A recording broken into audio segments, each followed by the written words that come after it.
Classification of due diligence. सबसे पहला है लीगल ड्यू डिलिजेंस। इसमें एंटिटी के फंक्शनिंग से रिलेटेड जो लीगल एस्पेक्ट्स हैं उनको रिव्यू किया जाता है। दूसरा है कमर्शियल या फिर ऑपरेशनल ड्यू डिलिजेंस। ये जनरली परफॉर्म किया जाता है एक्वायरर एंटरप्राइज द्वारा और इसमें चीज़ों को कमर्शियल, स्ट्रेटजिक और ऑपरेशनल पर्सपेक्टिव से इवेल्युएट किया जाता है। तीसरा है हमारे पास पर्सनल ड्यू डिलिजेंस। ये जो पर्सनल ड्यू डिलिजेंस है ये नॉर्मली एक्वायरर कंपनी द्वारा ही किया जाता है, जिसमें जो टारगेट एंटिटी होती है उसकी पर्सनल जो पॉलिसीज़ है उसको रिव्यू किया जाता है और ये पता लगाया जाता है कि क्या ये रिस्ट्रक्चरिंग रिक्वायरमेंट के अकॉर्डिंग है या नहीं। अगर नहीं है तो क्या इसे रिस्ट्रक्चरिंग रिक्वायरमेंट के अकॉर्डिंग चेंज किया जा सकता है। फिर आता है financial due diligence. Financial due diligence में जो एंटिटी है उसकी बुक्स ऑफ अकाउंट्स और other information related to financial matter analysis किया जाता है।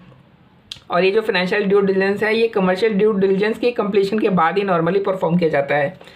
टैक्स ड्यू डिलिजेंस, देखो टैक्स ड्यू डिलिजेंस है ये एक सेपरेट ड्यू डिलिजेंस एक्सरसाइज होता है, बट चूंकि लेकिन ये जो कंपनी की जो फाइनेंशियल स्टेटस है उसका एक बहुत ही इंटीग्रल कंपोनेंट होता है, इसलिए हम इसे फाइनेंशियल ड्यू डिलिजेंस में ही इंक्लूड कर लेते हैं। इसमें जो अकाउंटेंट होता है वो मर्जर और एक्विजिशन का जो टैक्स इफेक्ट है वो कैलकुलेट करता है।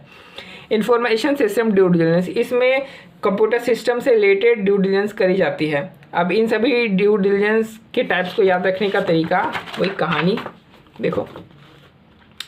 जबंग शुरू में जब कमर्शियल ऑपरेशन करती थी तो उससे एनवायरनमेंट को बहुत नुकसान पहुंचता था। इसके कारण उनको लीगल नोटिस मिलता था और उनसे बहुत ज़्यादा टैक्स ले लिया जाता था, जिसकी वजह से उनका सारा फाइनेंस ही खत्म हो गया। जो भी उन्होंने उठाया था सारा का सारा फाइनेंस टैक्स में चला गया उनका।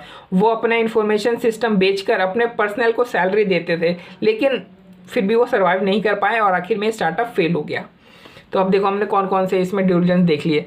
कमर्शियल या operational due diligence, environmental due diligence, legal due diligence, tax due diligence, financial due diligence, information system due diligence और पर्सनल ड्यू डिलिजेंस। तो इसका कनेक्टर क्या हुआ? इसका कनेक्टर है कि जबंग ने अपना